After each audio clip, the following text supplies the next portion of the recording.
Hello everyone, this is Himani Mishra. As you all know, I'm here after a very long time. So today I have something very interesting to share. And also, I really apologize for not being available from a long time. Well, there were certain changes in my life and things which I was dealing with. So, apart from all that, today, as the topic suggests, what do you understand by cabin crew life? This video, we will discuss about the things only cabin crew will understand. So, if you're a cabin crew, then you will 100% agree on this. So let's get started. So the first thing is this, जब से मैं cabin crew बनी हूँ and जब से मैंने realize करा when it was my first flight, it was my fam flight actually. I was really scared of okay how my flight will be, कैसे चीज़ें होती हैं, कैसे sectors होते हैं, हमें क्या करना पड़ता है, passengers को क्या करना पड़ता है.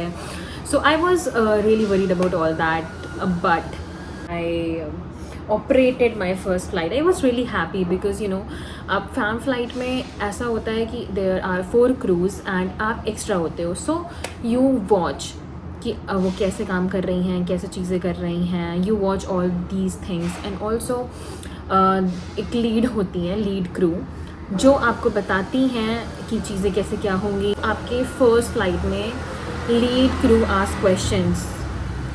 They will ask about how this operates, how that operates. So आपको उसके answers देने होते हैं and it is also like an examination. You need to pass that.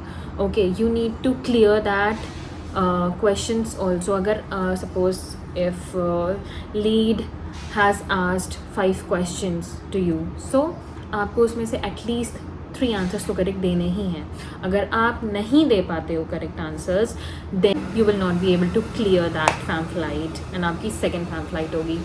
So coming to my experience, तो मेरी फैम फ्लाइट क्लियर हो गई थी, मैंने आंसर्स दे दिए थे and it was a really good experience. Although fam flight में हमें 4 सेक्टर्स करने होते हैं, बट मैंने किए थे 5 सेक्टर्स. सॉरी मैंने किए थे 6 sectors. And it is also an epic experience and so 6 sectors कैसे हुए थे, I'm going to tell you now. My base was Mumbai and मैंने अपनी फर्स्ट सेकेंड थर्ड सेक्टर्स करे and 4 सेक्टर्स में आते आते बहुत ही ज़्यादा बारिश होने लगी थी. सो कैप्टन ने अनाउंस करा that there is a delay since में बहुत ज़्यादा बारिश हो रही है and because of all that हम अभी लैंड नहीं कर सकते हैं. Okay, so passengers were okay with that because ऐसे चेंजेस तो होते रहते हैं. क्रू हम लोग भी ओके थे. मैं तो नहीं थी, मैं तो चुपचाप बैठी थी. So I was not saying anything and उसके बाद ऐसे ऐसे करते करते हाफ एन आवर बीत गए, 40 मिनट्स बीत गए, 45 मिनट्स बीत गए एंड हो गया 1 आवर. ना पैसेंजर्स को भी पूछने लगे कि क्या हो गया, क्यों नहीं हम लैंड कर रहे हैं, we are getting late, we have our steps to do. हम कैप्टन के पास गए, एक्चुअली मैं ही गई थी कैप्टन के पास and the moment I entered into the cockpit I was like what the hell, it is so beautiful. The view was like it was really beautiful. Captain से मैंने पूछा कि at what time we are landing, so they were worried and they said that like inform the crew that अभी हम land नहीं कर सकते हैं because एक हमारे पहले एक जेट प्लेन आई थी. I do not know jet plane थी या कोई प्लेन थी जिसमें कुछ इश्यूज़ हो गए थे, शायद वो नहीं ढंग से लैंड कर पाई या क्या हो गया था, I do not know. And captains they were worried and oh my God I was and I was like okay. So मैं बाहर गई, मैं कॉकपिट से बाहर निकली and then I pass this message to the lead crew and she said okay, is it like that? So उसके बाद वो अंदर गई and the news was right. So now अब हम लैंड नहीं कर रहे हैं. उसके बाद ऐसे से करते करते 2 hours बीत गए. अभी भी हम लैंड नहीं कर रहे हैं. Now the problem is this कि अब हमारे फ्लाइट में फ्यूल तो था बट अब हमारा डेस्टिनेशन जो है, हम मुंबई में लैंड करने वाले थे. Now we were not landing in Mumbai, we were landing in Ahmedabad. So now when जब कैप्टन ने अनाउंस करा कि अब हम अहमदाबाद लैंड करेंगे, सो नाउ पैसेंजर्स पैनिक करने लगे कि why are we landing in Ahmedabad and उसके बाद the epic thing is this that हम अहमदाबाद में भी नहीं लैंड